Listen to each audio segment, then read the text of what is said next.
Oi, meus amigos, tudo bem? Como vocês estão?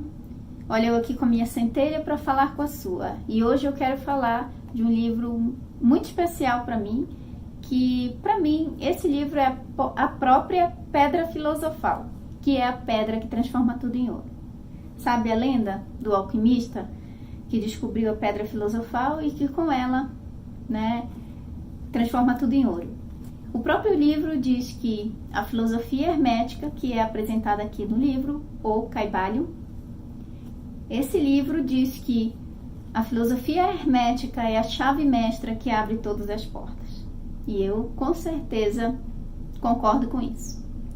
Bom, primeiramente, gente, esse livro, ele foi, não o livro em si, mas a filosofia, porque o livro, ele apesar de ter 100 anos, ele ainda é novo comparando com a filosofia hermética, que já é ali, data de pelo menos 5.000 anos, lá no Antigo Egito, nas civilizações mais antigas, já estudavam esse conhecimento que é a filosofia hermética.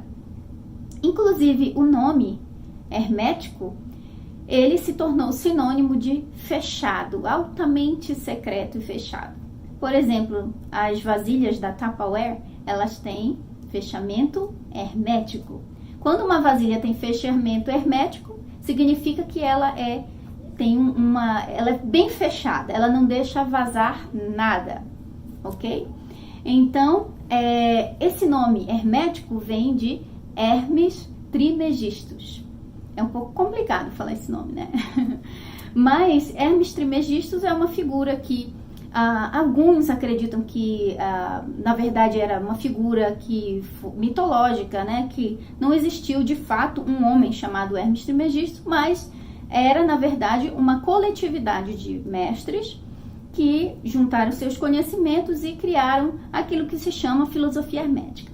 Porém, eu faço parte do grupo de pessoas que acredita que Hermes Trismegisto, sim, era uma pessoa com muito conhecimento, com muita sabedoria e que colocou esses princípios juntos aí, uma pessoa sem dúvida enviada pelo todo, por Deus, para que pudesse passar esse conhecimento para a humanidade.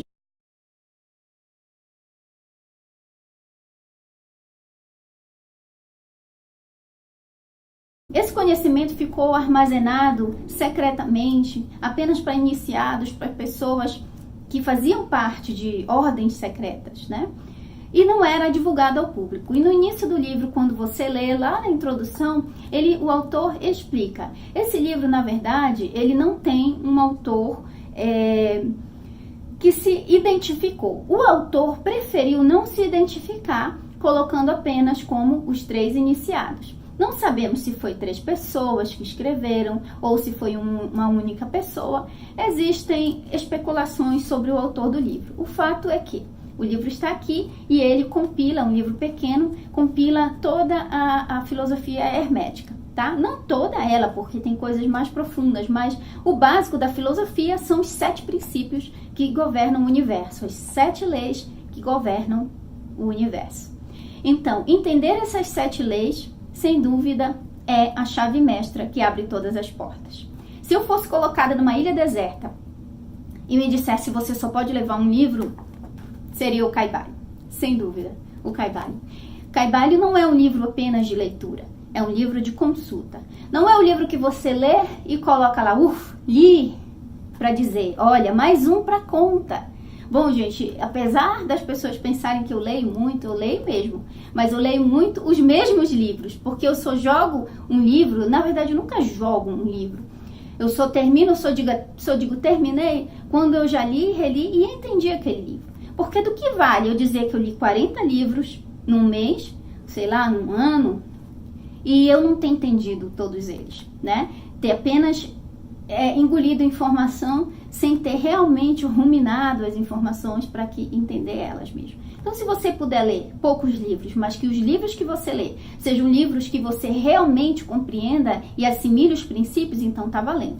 O Kybalion é um livro simples, um livro pequeno, mas é um livro de consulta. Não é um livro que você lê e depois coloca fora. É um livro que você... Olha, eu sempre tô aqui com com passagens marcadas. Você tem que voltar nele vez ou outra para fazer consultas, né? Então, quais são esses 7 princípios herméticos? Que era somente de conhecimento de poucos. E hoje em dia está aqui, né, na internet e tudo mais, sendo divulgado. E teve muitas pessoas que foram queimadas na fogueira por descobrirem livros como livros de filosofia hermética. Um deles foi o grande filósofo Giordano Bruno, que foi queimado na fogueira da Inquisição, e até hoje existe uma estátua dele, né? E lá, o local onde ele foi queimado.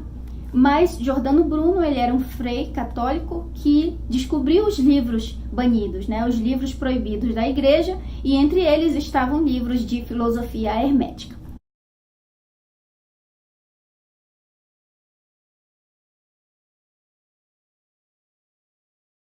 Estamos aqui, ninguém vai ser queimado na fogueira por ler o Kybalion, tá? Então, são 7 princípios, 7 leis que o livro fala. A primeira lei é a lei do mentalismo, ou princípio do mentalismo. Esse princípio do mentalismo diz que o universo é mental, o todo é mente, tá? Então, tem os axiomas aqui, e o primeiro dele é: o todo é mente, o universo é mental. Então, esse é o primeiro princípio. Mas o que quer dizer isso? Quer dizer que tudo que existe, tudo que há, tudo isso aqui está se passando dentro da mente do todo. O todo é Deus, o todo é tudo o que há, tá? Então, imagina que o todo, ele criou esse mundo, e tudo que está acontecendo é um sonho, uma mentalização do próprio todo. Nós somos reflexos e produtos da imaginação do todo. Quando você está sonhando, você não vê pessoas no seu sonho? Aí aparecem pessoas que até que já faleceram, elas aparecem no seu sonho, ou pessoas que você nunca viu. Poxa, sonhei com uma pessoa que eu nunca vi.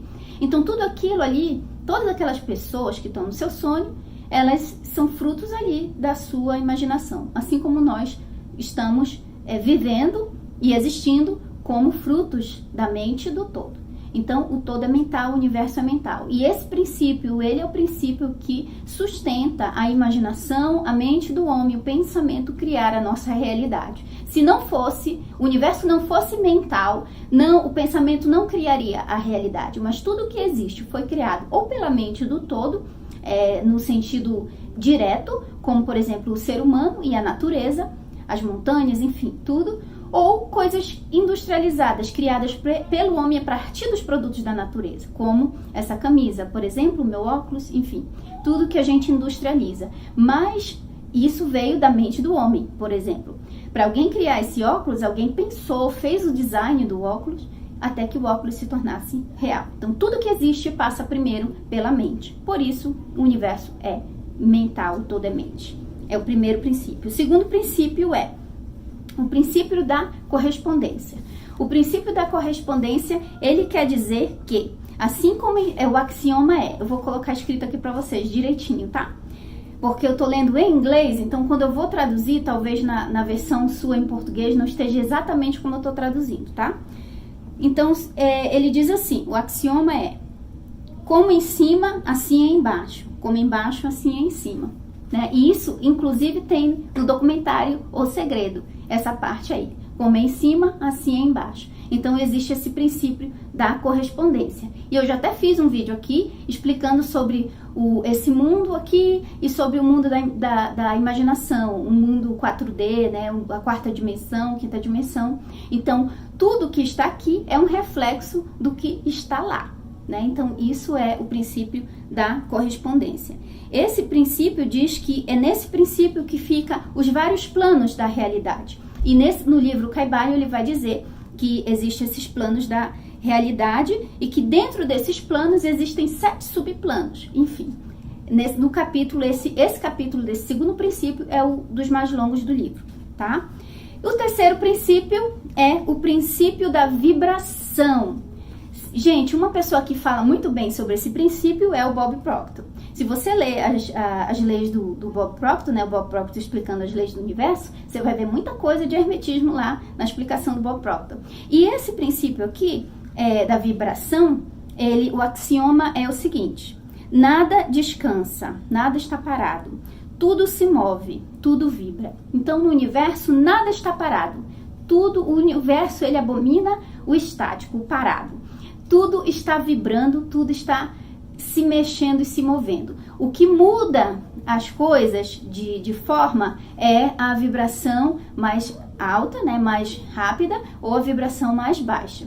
Então, o que faz, por exemplo, essa blusa está vibrando uma determinada frequência. Tudo vibra, o universo, ele está vibrando o tempo todo.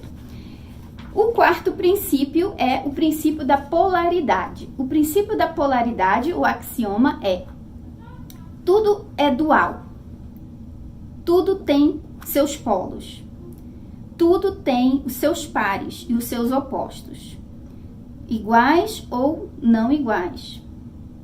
Então, ou seja, existe, eu vou colocar aqui escrito, tá? Porque é um axioma um pouco grande e eu tô lendo em inglês e traduzindo para vocês, tá? Então, esse princípio diz que tudo tem seus opostos. Eu já mencionei aqui num vídeo sobre a ressonância harmônica e prosperidade um pouquinho dessa lei da polaridade, tá? Que imagina uma escala onde tem o positivo e o negativo.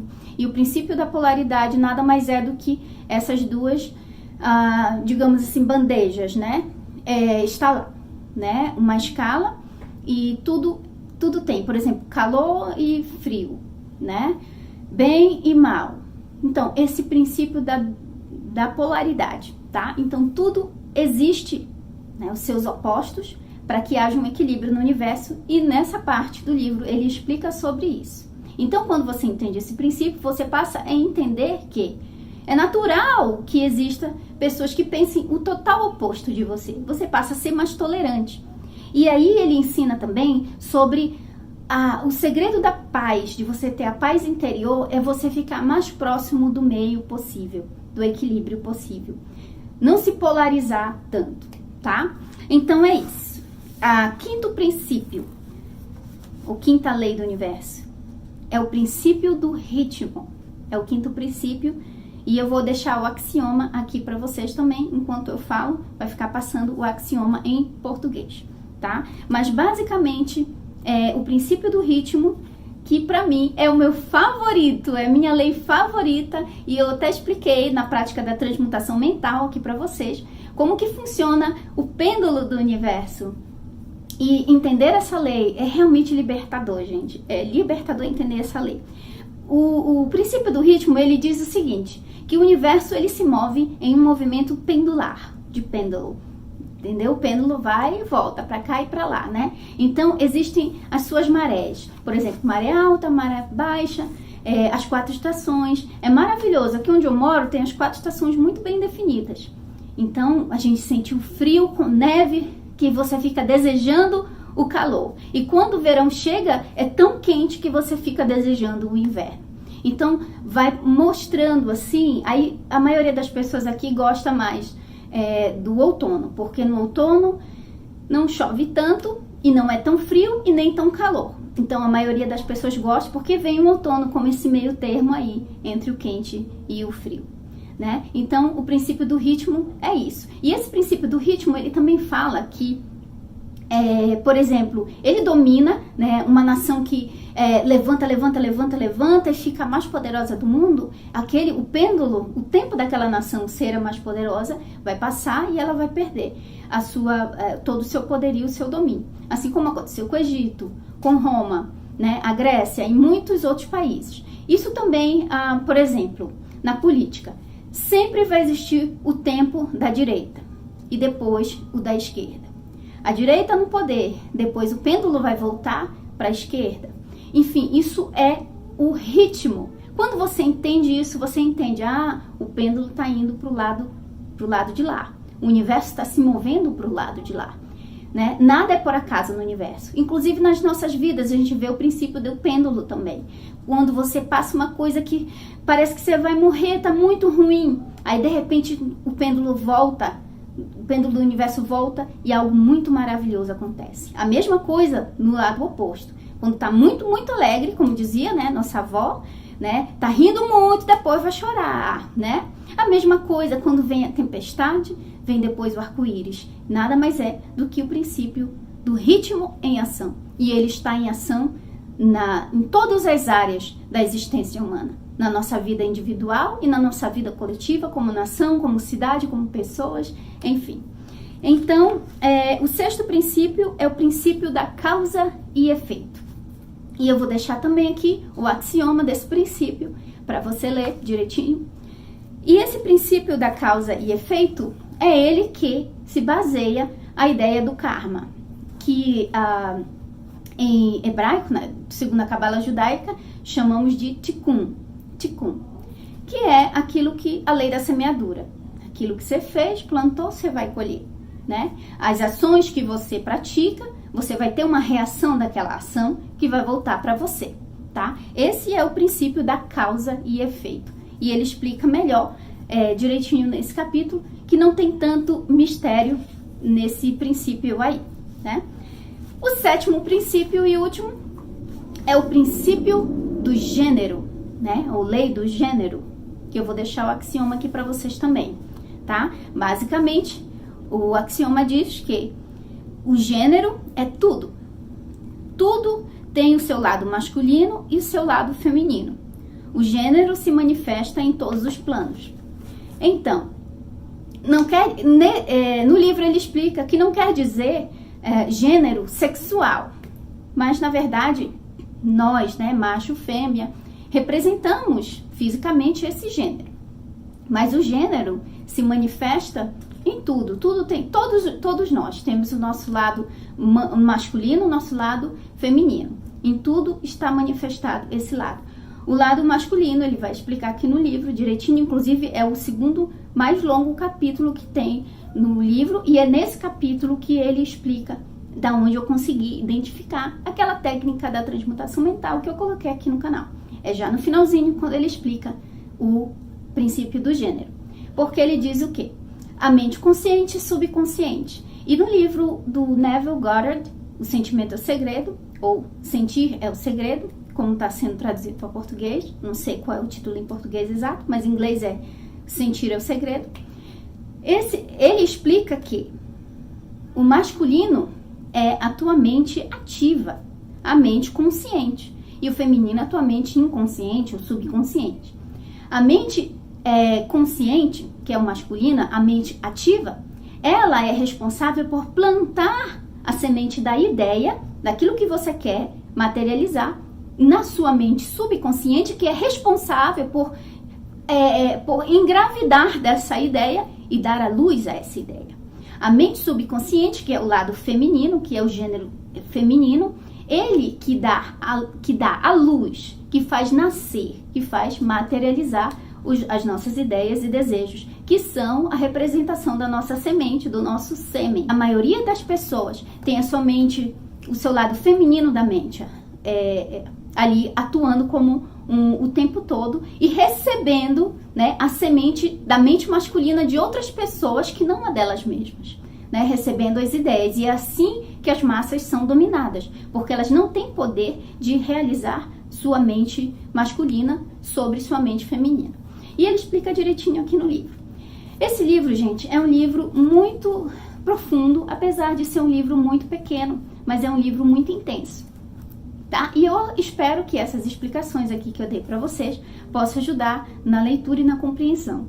Eu mesma tive que ler mais de uma vez para compreender alguns capítulos. Eu demorei mais para sair deles e eu só saía de uma passagem, passava para outra, quando eu sentia que eu estava entendendo. Eu voltava e lia novamente e assim eu ia indo, tá? Porque o mais importante, gente, não é a quantidade de livros que você vai ler, mas a qualidade do que você está absorvendo daqueles livros, né? E o Caibalho, sem dúvida, não é um livro para você ler correndo. É um livro de consulta. O meu está todo marcado, todo cheio de... Em todas as páginas tem alguma coisa marcada, né? Então é isso, pessoal. Eu espero que vocês tenham gostado. Esse livro, sem dúvida, é meu livro de cabeceira. Eu gosto muito desse livro e eu nunca mais vou abandonar ele. Até mais, gente. Espero que tenha sido útil para vocês. Tchauzinho.